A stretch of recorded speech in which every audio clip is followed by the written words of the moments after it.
오늘은 그 온라인 라스트마일 배송에 대해서 좀 말씀드리도록 하겠습니다.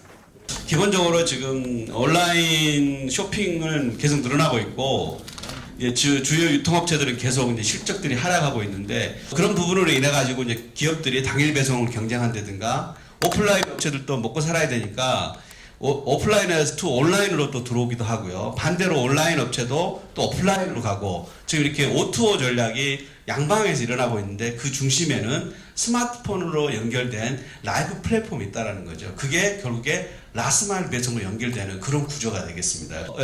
그렇다면 이제 라스트마일 배송이라는 게 뭐냐? 우리가 물류에서 배송을 하는데 더 이상 배송이 없다라는 끝이라는 거죠. 그러니까 마지막 최종 소비자, 파이널 유저한테 배송이 되면 이제 더 이상 배송이 없는 거예요. 그러니까 라스트 마일 배송, 라스트 마일이 그런 의미고 배송이라는 거기다 붙여가지고 그냥 라스트 마일 배송이라는 표현을 이제 하게 됩니다. 라스트 마일의 특징이 뭐냐면 기본적으로 지역적으로 분산이 돼 있어요.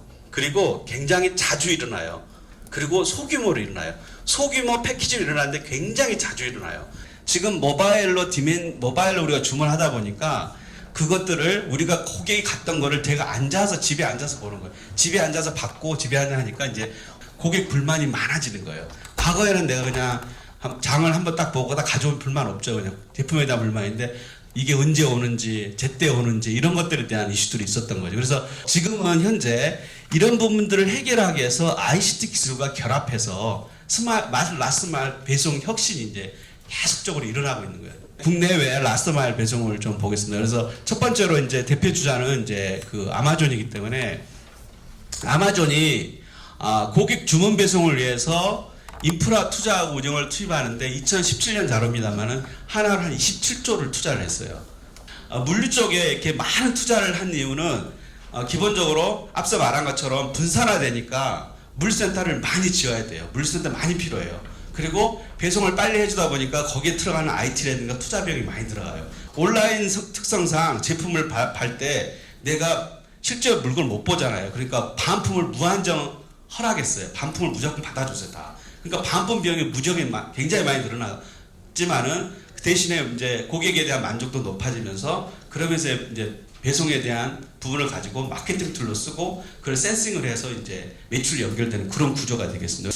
그 다음에 이제 알리바바를 보면 알리바바는 좀 결이 다릅니다. 알리바바는 직접 자기 물류센터를 직접 운영하지는 않아요. 아웃소싱을 통해서 가지고 물류 운영하는데 알리페이라는 걸 강력한 알리페이라는 결제를 통해 가지고 고객들을 정확하게 알고 있는 거예요. 그걸 통해 가지고 락인을 만들어주는 개념으로 갑니다. 국내 사정을 한번 들어보면 쿠팡은 거의 아마존 전략하고 아주 유사하게 가고 있어요. 2014년에 이길 배송 했잖아요. 그 다음에 이제 여기에 이제 해외 직구라든가 당일 배송, 무료 반품, 뭐 무료 반품도 아마존이 했던 것과 똑같이 합니다. 그리고 새벽 배송 시작해가지고 이제 최근에 배달 앱 시장을 뛰어들었어요. 매출은 굉장히 많이 늘었어요. 굉장히 많이 늘고 여러분 뭐 쿠팡은 누구보다 잘 아시잖아요.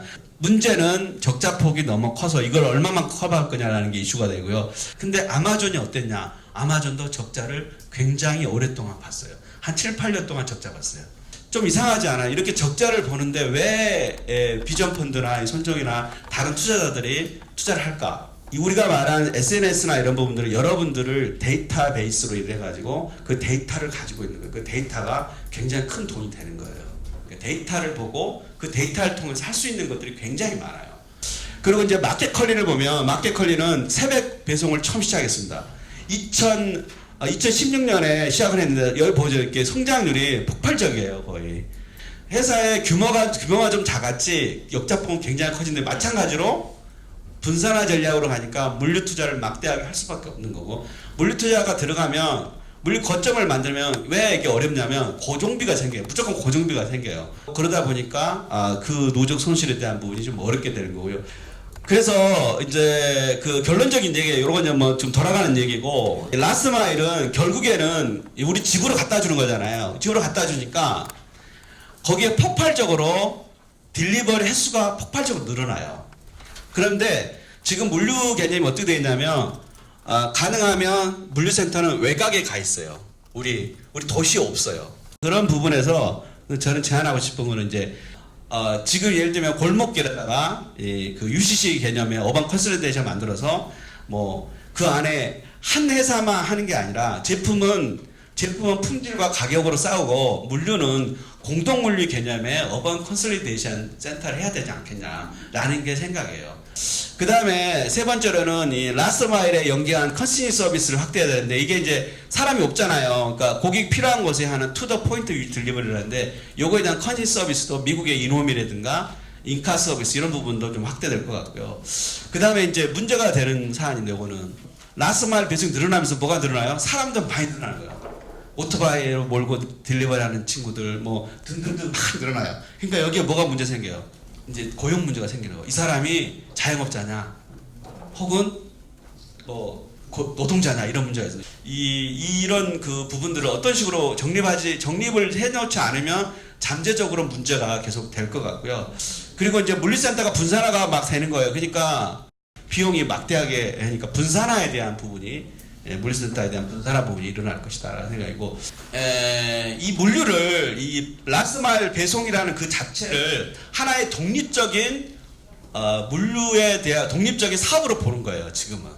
옛날에는 서비스로 그러니까 내가 온라인 업체에서 물건을 구매했는데 그거를 아마존이나 쿠팡은 물류 서비스라는 개념으로 들어갔는데 이거를 산업으로 인식하고 비즈니스 모델로 인식한다는 거죠. 그래서 지금 이제 더 전입가경이 된 거예요. 여기에 이렇게 많은 업체들이 들어오고 했다라는 것은 이 시장 자체가 굉장히 중요해지고 있다는 거예요. 그렇다면 여러분 입장에서 이 사업을 운영하는 입장에서 내가 이 라스트 마일이라는 것을 어떤 식으로 운영을 할 것인가, 아웃소싱을 할 것인가, 인소싱을 할 것인가, 또 어느 지역을 타겟으로 내가 지역으로만 타겟팅할 것인가 이런 거에 대한 시사점들을 여러분들 사업에 스스로 찾는 어떤 그런 생각이 되길 바라고요.